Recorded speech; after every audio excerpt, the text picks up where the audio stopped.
बताइए, ध्यान से पढ़िए सवाल को, उसके बाद बताइए। बोले कि लवण प्रभावित मृदाएं, लवण प्रभावित मृदाएं मुख्यतः उत्तर प्रदेश के, यूपी के कौन से मंडलों में आपकी पाई जाती है? तो कौन से मंडल में आपकी पाई जाती है लवण प्रभावित? तो आगरा में पाई जाती है और अलीगढ़ में पाई जाती है। तो इसका सीधे तौर पे आंसर क्या हो जाएगा भाई? आंसर आपका ए हो जाएगा। निम्नलिखित स्थानों में से वर्षा ऋतु में सबसे ज्यादा कहां पे वर्षा आपकी होती है? ये सवाल किसके बारे में पूछ रहा है? उत्तर प्रदेश के बारे में पूछ रहा है। तो उत्तर प्रदेश के बारे में बात करें तो आप सब लोगों को ध्यान रखने की जरूरत है कि सबसे ज्यादा बारिश अगर यूपी के बारे में बात करें तो यूपी में सबसे ज्यादा जो वर्षा होता है वो कहां पे होता है भाई? गोरखपुर में होता है। और बांदा के बारे में आप सब लोगों को, मुरादाबाद, वाराणसी के बारे में बात करें तो देखो बांदा ये किस में आ जाते हैं भाई? ये भी उत्तर प्रदेश के कौन से हिस्से में आ जाता है?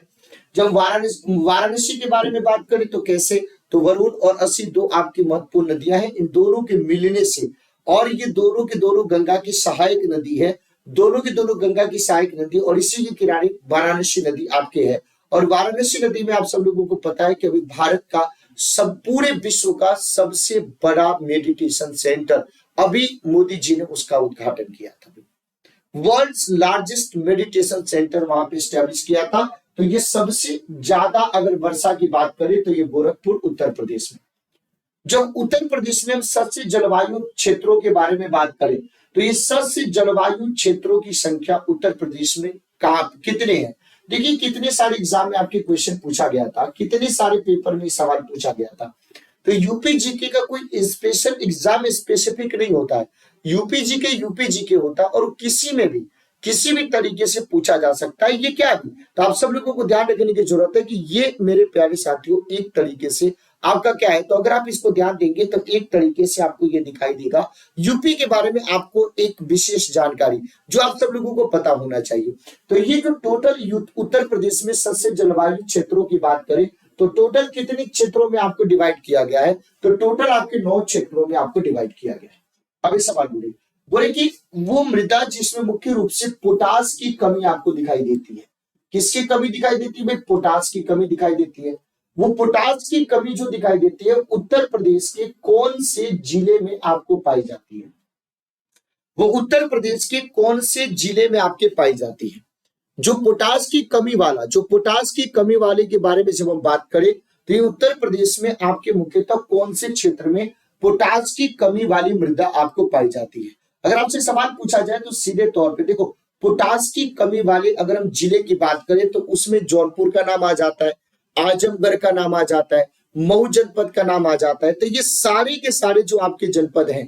अब देखो जैसे आप लोगों ने बोले कि सस्य जलवायु प्रदेश क्या होता है, जैसे हमने सस्य जलवायु प्रदेश का मतलब है कि अलग अलग क्लाइमेट के अकॉर्डिंग यूपी के अलग अलग स्पेसिफिक एरियाज, जैसे भाबर और तराई क्षेत्र हमने देख लिया, जैसे पश्चिमी मैदान देख लिया, जैसे हमने सेंट्रल वेस्ट आपके फील्ड देख लिया, जैसे हमने साउथ वेस्ट मानसून आपके मैदान देख लिया, हमने सेंट्रल आपके फील्ड देख लिया, बुंदेलखंड वाला इलाका हमने देख लिया, हमने नॉर्थ ईस्ट का जो मैदान है उसको हमने देख लिया, हमने पूर्वी मैदान को देख लिया, हमने विंध्य क्षेत्र को देख लिया। तो ये जितने भी 9 जो आपके हैं यही सस्य जलवायु प्रदेश के नाम से आपको जाने जाते हैं। सवाल क्या बोले कि मृदा जिसमें मुख्य रूप से पोटास की कमी, तो मिट्टी आप लोग जानते हैं ना, अलग अलग स्पेसिफिक आपकी मृदा होती है, सॉइल होती है। तो उत्तर प्रदेश में कौन से वो क्षेत्र है जहां पे पोटास की कमी वाला मृदा आपको दिखाई देता है? तो पोटास की कमी वाला मृदा के बारे में जब हम बात करें तो इसके लिए आपको जौनपुर जाना पड़ेगा, आजमगढ़ जाना पड़ेगा, मऊ जाना पड़ेगा। तो इन वाले इलाके में जब आप देखते हैं तो सीधे तौर पर आंसर क्या हो जाएगा? जौनपुर हो जाएगा। सीधे तौर पर आंसर क्या हो जाएगा? जौनपुर हो जाएगा। उत्तर प्रदेश के निम्नलिखित में से कौन सा जो वन्य जीव अभ्यारण्य है 1975 में स्थापित किया गया था? 1975 में इसको एस्टैब्लिश किया गया था। तो यूपी में कितने सारे वाइल्ड लाइफ सेंचुरीज है आप सब लोग जानते हैं ना। लेकिन सवाल बोले कि जो 1975 में जो आपके स्थापित किया गया था, अगर हम उसके बारे में बात करें तो कौन सा आपके वन्य जीव अभ्यारण्य था? इसके बारे में बताइए कि उस वाइल्ड लाइफ सेंचुरी का नाम बताना है जिसको यूपी में 1975 में आपको एस्टैब्लिश किया गया था। एक चीज आप समझिए कि 1975 के समय में जब हम यूपी की बात कर रहे हैं तो उस समय यूपी का मतलब क्या है? उस समय यूपी का मतलब यूपी के साथ साथ उत्तराखंड भी है। लेकिन यहाँ पे जब स्पेसिफिक, अब देखो रायपुर, इसके लिए छत्तीसगढ़ आपको जाना पड़ेगा। तो यहाँ पे जब आप लोग देखोगे तो करतनिया घाट जो है, करतनिया घाट उसमें 1975 में 1975 में करतनिया घाट में आपको क्या किया गया था, तो 1975 में करतनिया घाट में आपके वाइल्ड लाइफ सेंचुरीज 1975 में स्टैब्लिश किया गया था। तो सवाल यही तो पूछ रहा है कि भाई कौन से आपके साल में, अगर आपसे सवाल पूछा जाए मेरे प्यारे साथियों, बेहतरीन तरीके से आपको ध्यान रखना है कि यूपी के निम्नलिखित में से कौन सा जो वन्य जीव अभ्यारण्य है, कौन सा जो वन्य जीव अभ्यारण्य है वो 1975 में स्थापित किया गया था। तो आंसर क्या बताओगे, करतनिया घाट 1975 में स्टैब्लिश किया गया था। समझ में आ गया सब आप लोगों को। और यूपी अब देखो जैसे किशनपुर ये है, चंबल है, लेकिन रायपुर नाम का यूपी में कोई भी आपका वन्य जीव अभ्यारण्य नहीं है। इसीलिए अब आप सब लोगों को ध्यान रखने की जरूरत है भाई कि ये अब 1976 में जो ये कतरनिया घाट है इसको क्या किया गया कि ये जो यूपी की गवर्नमेंट है उसके द्वारा जो कतरनिया घाट जो है उसको आरक्षित वन क्षेत्र के रूप में भी आपको घोषित कर दिया गया था। आरक्षित वन क्षेत्र के रूप में भी आपको घोषित कर दिया गया था। तो इसका आंसर क्या हो जाएगा, बी हो जाएगा भाई। अभी देखो एक और आपके वन्य जीव अभ्यारण्य आ जाता है यूपी में, उसको बोलते हैं हम लोग चंद्रप्रभा वन्य जीव अभ्यारण्य। उसको हम लोग क्या कहते हैं भाई, चंद्रप्रभा वन्य जीव अभ्यारण्य। ये उत्तर प्रदेश का एक बहुत ही इंपॉर्टेंट वाइल्ड लाइफ सेंचुरीज है। आपने बोले कि ठीक है सर, बोले कि निम्नलिखित में से ये कहां पे अवस्थित है। अब लोकेशन भी तो आपको पता होना चाहिए, लोकेशन भी तो आपको पता होना चाहिए, ऐसे तो हम छोड़ नहीं सकते। तो इसके लिए आपको जाना पड़ेगा जनपद चंदौली में। तो चंदौली जनपद में उत्तर प्रदेश का जो जिला है वहां पे चंद्रप्रभा वन्य जीव अभ्यारण्य आपको दिखाई देगा। वहां पे चंद्रप्रभा अभ्यारण्य आपको दिखाई देगा। 78 किलोमीटर स्क्वायर में आपके फैला हुआ है और 1957 में इसको स्टैब्लिश किया गया था। तो आंसर आपके बी हो जाएगा। विजय सागर पक्षी विहार, विजय सागर पक्षी विहार, ये तो पता है कि विजय सागर पक्षी विहार यूपी में स्थित है, लेकिन सवाल जो ये पूछ रहा है कि यूपी के कौन से आपके जनपद में स्थित है भाई, उत्तर प्रदेश के कौन से जनपद में स्थित है। तो जब हम विजय सागर पक्षी विहार के बारे में बात करते हैं, जब हम विजय सागर पक्षी विहार के बारे में बात करते हैं तो ये उत्तर प्रदेश के महोबा में स्थित है। ये कहां पे स्थित है, तो ये उत्तर प्रदेश के महोबा में स्थित है, याद करते जाइएगा। फिर देखिए यूपी में एक और एक टाइगर रिजर्व है, अमनगढ़ टाइगर रिजर्व। यूपी में एक टाइगर रिजर्व है, उसको क्या बोलते हैं, तो यूपी में एक टाइगर रिजर्व है अमनगढ़ टाइगर रिजर्व। सवाल बोले कि निम्नलिखित में से कौन से टाइगर रिजर्व का हिस्सा है, तो अमनगढ़ टाइगर रिजर्व ठीक है यूपी में है, लेकिन ये किसी न किसी टाइगर रिजर्व का हिस्सा है। तो इसके लिए आपको कहां पे जाना पड़ेगा, जिम कार्बेट में जाना पड़ेगा। और जब हम जिम कार्बेट के बारे में बात करते हैं तो वो आ जाएगा अभी के समय के उत्तराखंड में चला जाएगा। तो ये जो आपके अमनगढ़ टाइगर रिजर्व है वो ओरिजिनली जब हम बात करें मूल रूप से वो जिम कार्बेट नेशनल पार्क का हिस्सा दिखाई देता है भाई।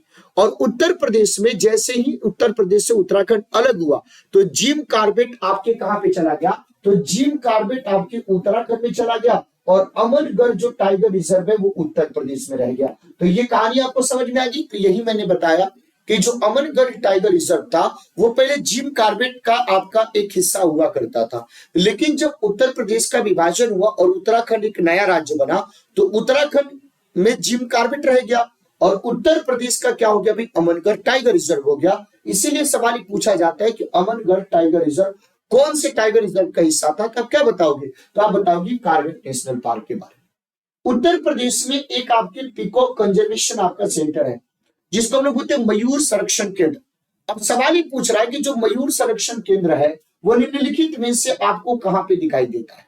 तो भाई देखो मयूर, ये कृष्ण भगवान को बहुत ही ज्यादा मोर पसंद थे, बहुत ही ज्यादा मोर पसंद थे। और कृष्ण भगवान के लिए मथुरा जाना पड़ेगा, आपको वृंदावन जाना पड़ेगा।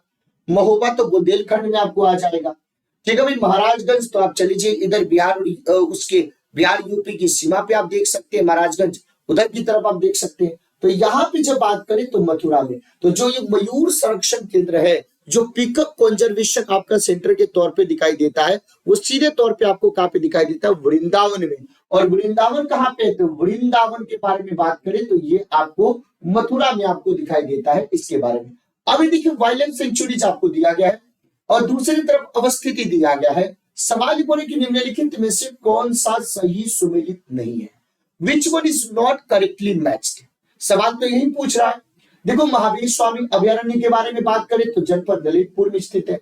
लाख बहोसी अभ्यारण्य के बारे में बात करें जनपद कन्नौज में स्थित है। कैमूर अभ्यारण्य के बारे में बात करें तो बिहार में मत चले जाना, ये मिर्जापुर और सोनभद्र जनपद में स्थित है। लेकिन जब हम किशनपुर वाइल्ड लाइफ सेंचुरीज के बारे में बात करते हैं, जब हम किशनपुर के बारे में बात करते हैं तो ये जनपद बलरामपुर में नहीं बल्कि उत्तर प्रदेश का जो क्षेत्रफल के हिसाब से सबसे बड़ा जो जनपद है वहां पे आपको दिखाई देता है। और वो कौन सा दिखाई देता है? तो वो आपको दिखाई देता है लखीमपुर खेरी।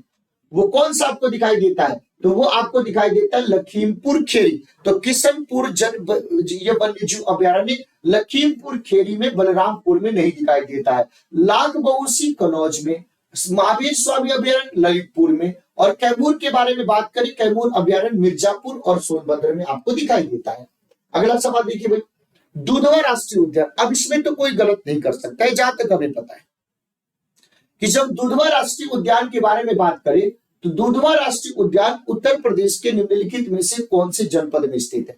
अब देखो, कतरनिया घाट के बारे में आपको समझ में आ गया होगा कि कतरनिया घाट के बारे में क्या है, समझ में आ गया ना। कतरनिया घाट वाला सीतापुर में भी अभी मैंने आपको दिखाई दिया, आप लोगों को कहीं भी कोई दिक्कत, कालेश्वर आगे भी आ जाएगा।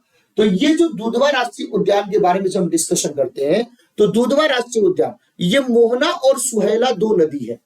उन दोनों नदियों के बीच में मोहना और सुहेला, कौन सी नदी आपको दिखाई देती है भाई? तो एक दिखाई देती है मोहना और दूसरा कौन सी नदी दिखाई देती है? सुहेला। इन दोनों नदियों के बीच में, मोहना और सुहेला नदियों के बीच में, इन दोनों नदियों के बीच में, इन दोनों नदियों के बीच में ये आपके नेशनल पार्क दिखाई देगा, जिसको हम लोग क्या बोलते हैं? दुधवा नेशनल पार्क कहते हैं।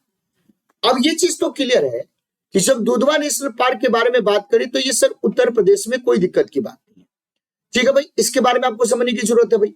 अब एक चीज आप सब लोग समझिए कि जो दुधवा नेशनल पार्क है उसकी अवस्थिति के बारे में बात करें तो कहां पे जाना पड़ेगा? तो उत्तर प्रदेश के लखीमपुर खीरी, ये जो लखीमपुर खीरी जो आपका जनपद है उसमें जाना पड़ेगा। कौन सा वन्य जीव अभ्यारण्य उत्तर प्रदेश में स्थित नहीं है?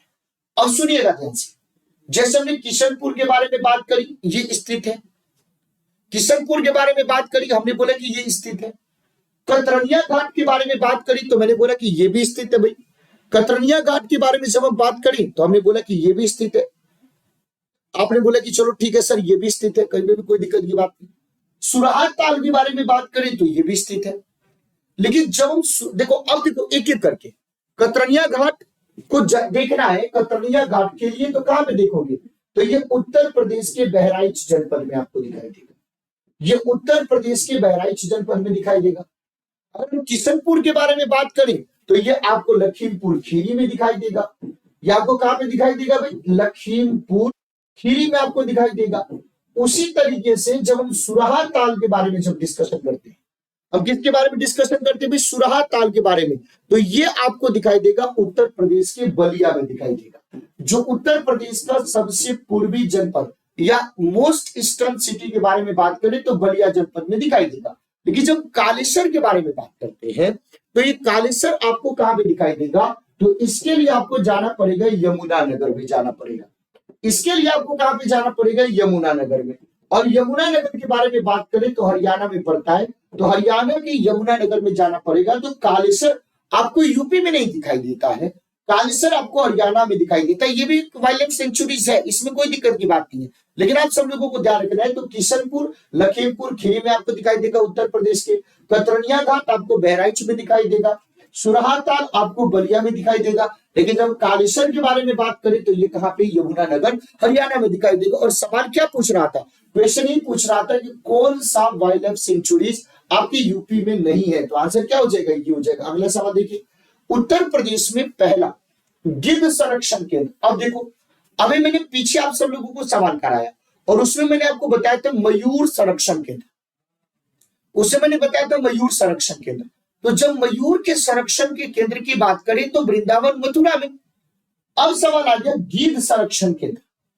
तो ये उत्तर प्रदेश में जो गिद्ध संरक्षण केंद्र है वो कहां पे बनाया गया? तो यूपी का गिद्ध संरक्षण केंद्र आपको सीधे तौर पे कहां पे दिखाई देगा भाई? तो ये सीधे तौर पे आपको दिखाई दे देगा, वो कौन सा भी? महाराजगंज में दिखाई दे देगा।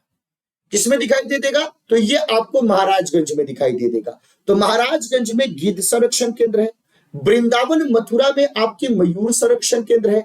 तो इन दोनों को आप सब लोगों को बहुत ध्यान से देखना है, समझना है कि बिल्कुल भी इसमें किसी भी प्रकार की कोई गलती ना हो गई। अगला क्वेश्चन देखिए भाई, बोले कि निम्नलिखित पक्षी अभयारण्यों में से कौन से उत्तर प्रदेश में स्थित नहीं है। फिर से अब आराम से ये क्वेश्चन पूछा गया है और आराम से आप इसको बना सकते हैं। हमें नहीं लगता है कि इसमें किसी विशेष प्रकार की जानकारी की जरूरत है। आराम से देखो और बताओ, खूब ध्यान से देखिए और बताएं। देखिए, ये जो पटना पक्षी वन अभयारण्य के बारे में बात करें, जो पटना पक्षी वन अभयारण्य के बारे में बात करें तो ये उत्तर प्रदेश के एटा जिला में स्थित है। उत्तर प्रदेश के एटा जिला में स्थित है। उत्तर प्रदेश के एटा में स्थित है। कौन है भाई? ये पटना पक्षी वन अभयारण्य। आपने बोला कि ठीक है। उसी तरीके से अगर हम जयप्रकाश पक्षी अभयारण्य के बारे में बात करें, जिसको क्या बोलते हैं, सुरहा ताल के नाम से जानते हैं, और इस सुरहा ताल के नाम से जानते हैं, और ये कहां पे स्थित है? तो ये बलिया यूपी में स्थित है। इसका मतलब है कि देखो, ये पटना के नाम से आप ये मत सोच लेना, पटना के नाम से ये मत सोच लेना कि ये आपके बिहार में स्थित है। नाम पटना है, लेकिन आप सब लोगों को ध्यान रखने की जरूरत है, ये है आपके उत्तर प्रदेश के एटा में। जयप्रकाश नारायण पक्षी अभयारण्य ये बलिया में है, सुरहा ताल के नाम से भी जानते हैं। तो ये दोनों तो यूपी में है, लेकिन सवाल पूरे कि यूपी में नहीं है। तो एक तो चित्रागुड़ी पक्षी अभयारण्य नहीं है, और दूसरा आपके उधवा पक्षी अभयारण्य।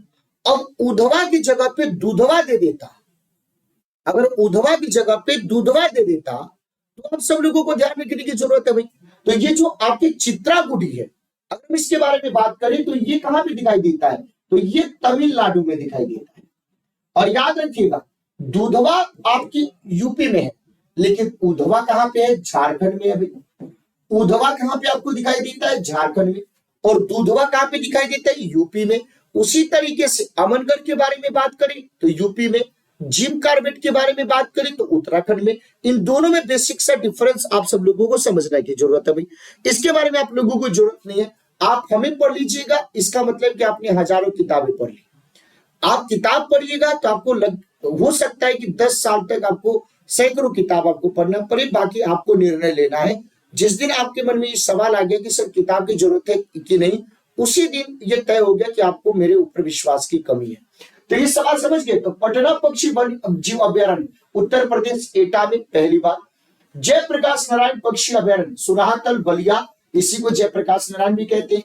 चित्रागुड़ी के बारे में बात करें तो तमिलनाडु, उधवा के बारे में बात करें झारखंड, और दुधवा के बारे में बात करें तो यूपी। तो 1 और 2 सही है। सवाल पूछा कि कौन सा गलत है, तो आंसर क्या हो जाएगा? 3 और 4। तो अभी तक की सारी बातें अगर आपको समझ में आ रही है और पूरे तरीके से एक एक बात आपको क्रिस्टल क्लियर है, तो एक बार सभी लोग अपने अपने फोन को चेक करके सेशन को लाइक करें, चैनल को सब्सक्राइब करें, और एक बार सेशन को अपने दोस्तों तक शेयर करें। और जब भी आप क्लास को देखिए, ऑफलाइन कमेंट करके अपनी प्रतिक्रिया जरूर देकर के बताएं कि आपको ये क्लास कैसी लगती है।